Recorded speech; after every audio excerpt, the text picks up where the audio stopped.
Good morning dear friends. आज हम लोग करेंगे 9th का एक्सरसाइज 8.1 का क्वेश्चन नंबर 12।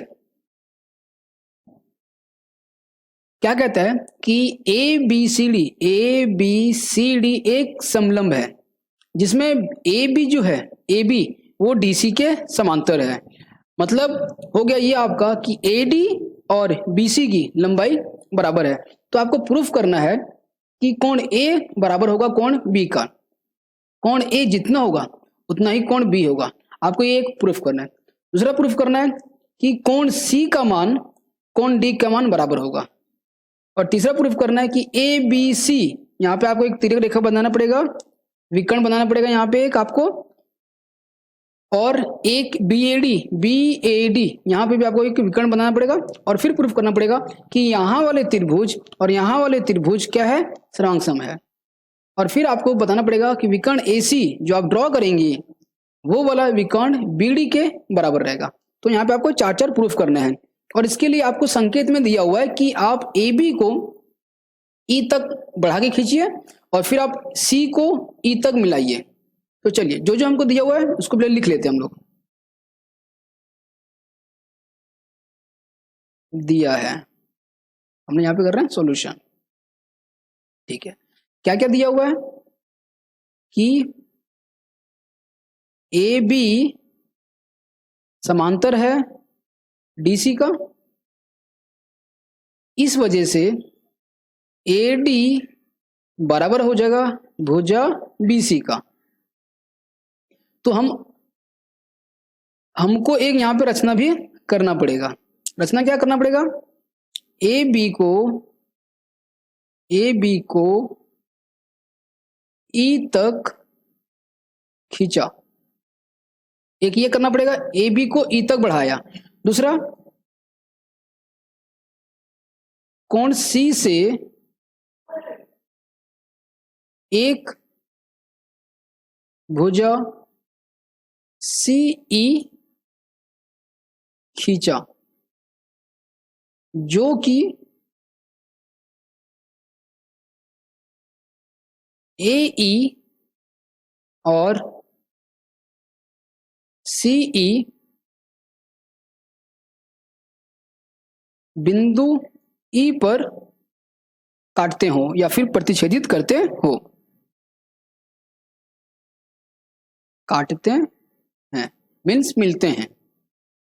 अब हमको सिद्ध करना है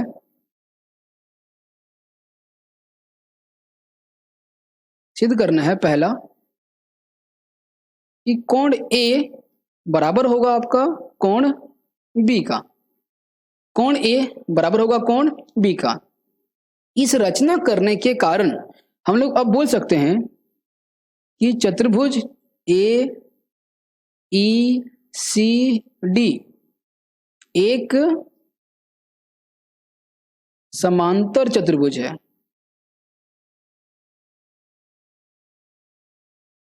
समांतर चतुर्भुज है क्योंकि आप जैसे ही CE ड्रॉ किए ना तो ये आपका बिल्कुल AD के समांतर में ड्रॉ हुआ है, इस वजह से। और आपको AB तो दिया ही था कि AB और DC आपका क्या है, समांतर है। तो जब चारों एक दूसरे के समांतर है तो ये एक समांतर चतुर्भुज बन गया है। अब समांतर चतुर्भुज का विशेषता आपको पता ही होता है। इसमें अब हम लोग बोल सकते हैं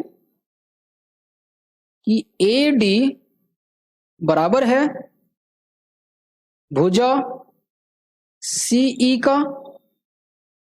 और दूसरा बोल सकते हैं हम लोग कि AB बराबर हो जाएगा भुजा DC का।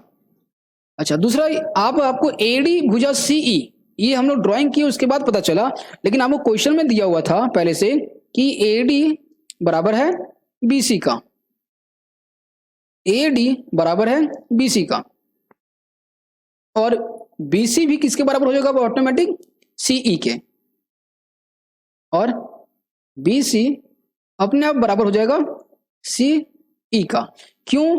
क्योंकि AD बराबर है आपके CE का। यहां देखेंगे AD बराबर है BC का, ये आपको दिया हुआ है क्वेश्चन में, और हम लोग अभी सीई ड्रॉ किए, वो भी ऐसा ड्रॉ किए कि एडी के क्या है वो समांतर है। तो जब मेरा ये वाला और ये वाला बराबर है, उसके बाद ये एडी और बीसी बराबर है, तो हम बोल सकते हैं कि बीसी और सीई क्या है, बराबर है। अच्छा, उसके बाद अब त्रिभुज को देखते हैं सीईबी में। तो ये वाली भुजा और ये वाली जब भुजा बराबर है तो बोल सकते हैं कोण ई का जो भी मान रहेगा, मान लेते हैं एक्स, उतना ही मान आपका यहाँ पे भी रहेगा, आपका इस पे भी रहेगा। क्यों ऐसा होगा? क्योंकि यहाँ पे आपका समद्विबाहु त्रिभुज बन गया है और हम लोग जानते हैं कि ई और बी का मान वहां पे समद्विबाहु त्रिभुज में बराबर होता है। तो अब हम लोग बोल सकते हैं चतुर्भुज या समांतर चतुर्भुज AECD में बोल सकते हैं कि कोण ए प्लस कोण इसको ले लेते हैं हम लोग x ले लेते हैं। चलिए, जो मान लिए हम लोग कोण x बराबर 180 हो जाएगा। रीजन क्या देंगे इसका? इसका रीजन हम लिख सकते हैं तिर्यक रेखा के एक ही और के कोण, और हम इसको बना देते हैं इक्वेशन नंबर 1। अच्छा, अब दूसरा हम लोग ले सकते हैं आपका ये वाला और ये x मिला के कितना हो गया, 180। अच्छा, दूसरा हम लोग बोल सकते हैं कि त्रिभुज, यहां पे ध्यान देंगे ए बी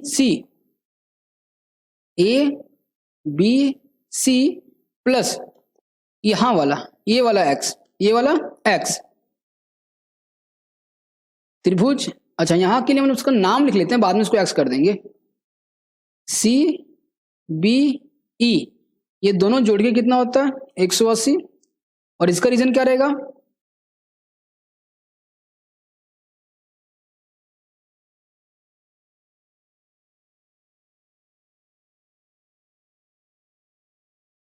तो अब हम लोग ए बी सी का यहाँ पे मान ले लेते हैं b, यहाँ पे लिख देते हैं angle b plus C B E के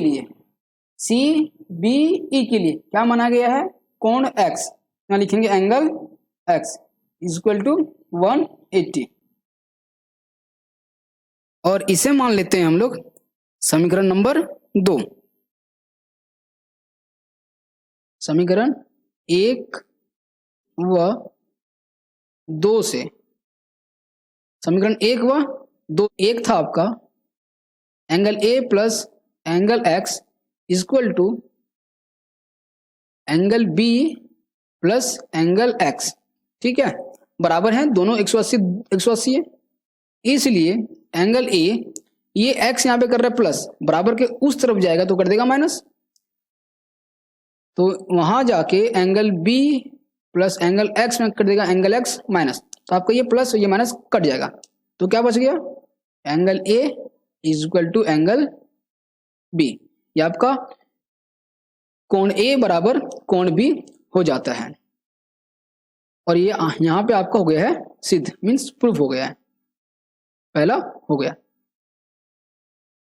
अब दूसरा सिद्ध करना है, जो कि दिया हुआ है आपका। सिद्ध करने के लिए एंगल सी आप प्रूफ कीजिए कि एंगल डी होगा, एंगल सी जितना होगा उतना ही एंगल डी होगा, ये आपको बोला है प्रूफ करने के लिए, ठीक है। तो हमको जो क्वेश्चन में दिया हुआ है, क्या दिया हुआ है कि एडी बराबर है बीसी का, ये आपको दिया हुआ है। दूसरा ये भी पता है हमें कि ए बी जितना है उतना ही डीसी का मान है, उतना ही डीसी का मान है। ये भी समांतर चतुर्भुज के सम्मुख भुजा है, ये भी आपको दिया हुआ है, ठीक। अच्छा, तो हम लोग अब बोल सकते हैं समांतर चतुर्भुज का कोण का थ्योरम लेके या फिर उसका विशेषता लेके बोल सकते हैं कि एंगल ए और एंगल डी को प्लस करेंगे तो आएगा 180। ये भी वही है, तिर्यक रेखा के एक ही और के अंतः कोण का मान 180, और इसको ले लेते हैं हम लोग 1। यहां वाला मान और यहां वाला मान जोड़ के कितना आया, 180, ठीक है। अब यहां पे भी आपका एक वही है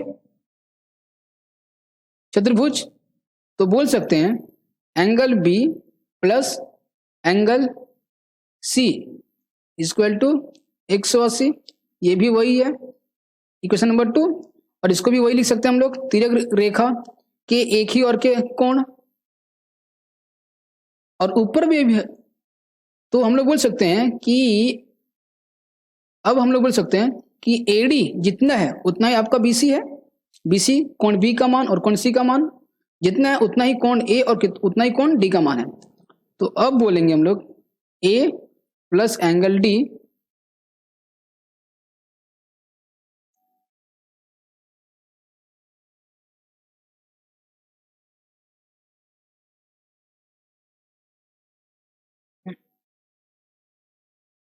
तो अब हम लोग लिख सकते हैं समीकरण 1 व 2 से angle A plus angle D equal to angle B plus angle C means angle A plus angle D. अच्छा, और बी बराबर अभी हम लोग ए प्रूफ किए हैं तो लिख लेते हैं, यहाँ पे अब कर देंगे ए इक्वल टू एंगल सी। ए क्यों किए? क्योंकि अभी ऊपर में आप प्रूफ किए हैं कि ए बराबर है आपका एंगल बी, तो बी की जगह पे ए कर दिए। तो अब हम लोग लिख सकते हैं angle A plus angle D, ये आपका एंगल ए वहां प्लस है, यहां पे आगे कर देगा angle A minus equal to angle C. तो आपका ये एंगल ए और ये एंगल ए यहाँ प्लस में था यहाँ माइनस में तो कट गया, तो आपका बच क्या जाता है, आपका केवल बच जाएगा angle D equal to angle C. इसको चेंज कर देंगे angle C equal to angle D, और ये आपका सेकंड प्रूफ हो गया। अब तीसरा जो बोला है प्रूफ करने को, वो बोला है एबीसी और बीएडी प्रूफ कीजिए कि ये सर्वांगसम है। इसके लिए सबसे पहले आपको एक करना पड़ेगा रचना। रचना एसी और बीडी खींचा करना पड़ेगा। तो चलिए पहले हम लोग एक बीडी और ये हो गया आपका एसी ड्रॉ कर दिए। अब हम लोग सिद्ध कर सकते हैं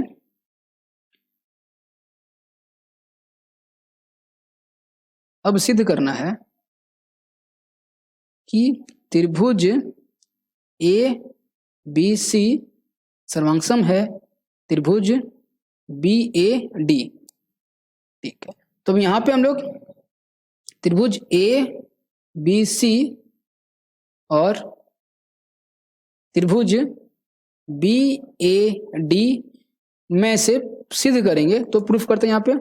सबसे पहले आपको यहाँ पे ए बी जो है वो दोनों में आ रहा है, ए बी बराबर ए बी।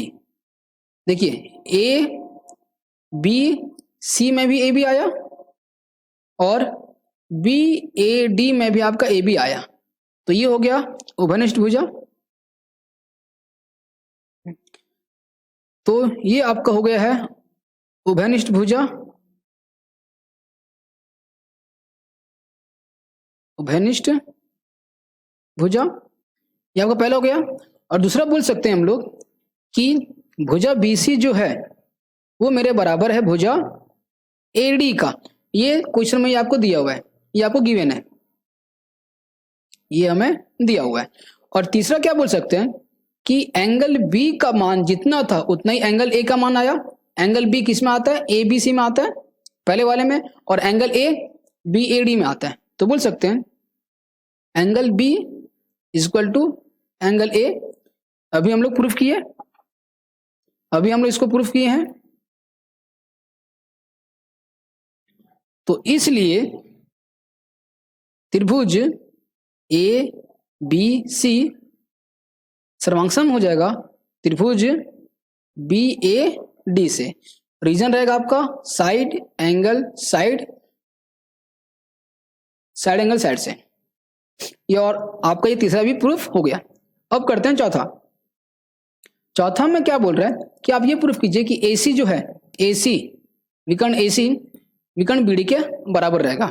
हाँ, तो आपका ये भी प्रूफ हो ही चुका है एक तरह से, क्योंकि अभी हम लोग जस्ट क्या प्रूफ किए कि ABC सर्वांगसम है मेरे BAD का, तो इसलिए बोल सकते हैं कि AC बराबर होगा मेरा BD का, और इसका रीजन क्या देंगे, बाई CP/CT, बाई CP/CT। इसका मतलब कि जब ये वाला पूरा त्रिभुज ABC संपूर्ण रूप से सर्वांगसम है BAD का, तो इसका हर एक भुजा और हर एक कोण एक दूसरे के बराबर रहेगा, इसीलिए विकर्ण AC भी बराबर रहेगा विकर्ण BD का। यही है इसका सार CP/CT का मतलब। और आपका क्वेश्चन नंबर 12 भी बन गया है।